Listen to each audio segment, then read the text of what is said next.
एक समय की बात है, एक बड़े और समृद्ध राज्य की रानी थी देवयानी। उसका महल आसमान छूटा था, उसके कपड़े महकी हुआ आईटीआर की तरह चमकते थे और उसके हाथ में सोना चांदी के गहने खनक कर लोगों को मोहित कर देते। पर जैसे जैसी दौलत बढ़ती गई, उसके दिल में घमंड उतर आया। वो सोचती थी कि इंसान की कीमत सिर्फ उसके कब्जों, पैसों और रुतबे से होती है। अगर कोई गरीब, मजदूर या भिखारी महल के गेट के पास आता तो वो यूं गुस्से से कह देती, दूर जा, इस महल के रास्ते पर तेरे जैसे का चलना भी अपशगुन है। पूरे राज्य में उसका नाम था, पर दिल से लोग उस पसंद नहीं करते थे। एक दिन फ्रेल, कोमल चेहरे वाली एक वृद्ध तपस्वी रानी के महल में आए। उसकी आंखों में शांति थी और उसकी आवाज में कोमल दया। उसने देवयानी से कहा, बेटा, जिंदगी एक चक्र है। जो ऊपर है वो कभी नीचे भी आ सकता है। घमंड इंसान को अंधा बना देता है। देवयानी को ये बात बुरी लग गई। उसने हाथ से इशारा करके तपस्वी को महल से निकलवा दिया और हंसी के साथ बोली, मैं कभी नीचे नहीं गिर सकती। मैं रानी हूं। भगवान भी मुझे नहीं छोड़ेंगे। तपस्वी ने शांत नजर से देखा और सिर्फ इतना बोला, भगवान सबका परीक्षा लेते हैं और सबसे कठिन परीक्षा उनकी होती है जिनको अपने पर ज्यादा घमंड होता है। कुछ ही दिन बाद राज्य में जंग छिड़ गई। प्रहार पे प्रहार हुआ, राजा बीमार पड़ गए, धन और सेना दोनों कम होने लगे। महल के भंडार खाली हो गए।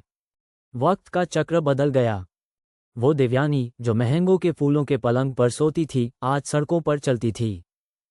लोग जिन्हें वो कभी अपने कदमों में गिरने नहीं देती थी, आज उससे देखकर मजाक उड़ते और कहते, देखो देखो, घमंडी रानी अब गरीब बन गई। कुछ लोग टू यूज बांद्रा कहकर चिढ़ाते।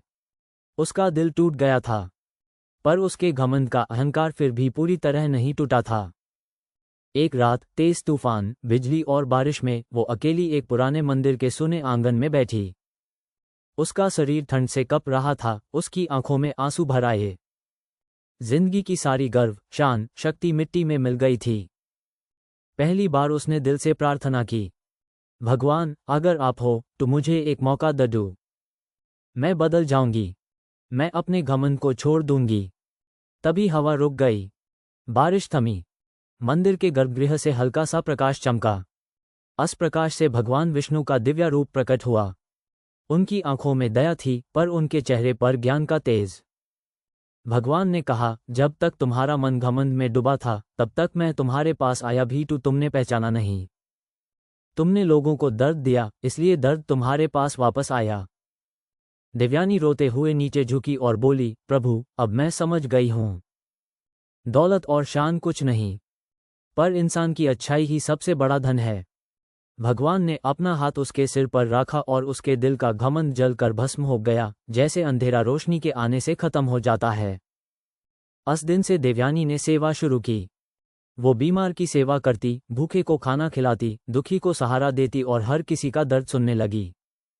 धीरे धीरे लोगों के दिल पिघलने लगे। उन्होंने देवयानी को रानी नहीं, माँ कहकर बुलाना शुरू कर दिया। उसके व्यवहार, उसकी दया और उसका प्रेम लोगों के जीवन में सुख और बरकत लाने लगा। धीरे धीरे गांव फिर फलना फूलना शुरू हुआ। मंदिर में फूल खुद खिलने लगे। खेतों में पानी खुद भरने लगा। लोग कहने लगे, जब रानी ने अपना दिल साफ किया, तब भगवान का चमका पूरे गांव में उतर आया।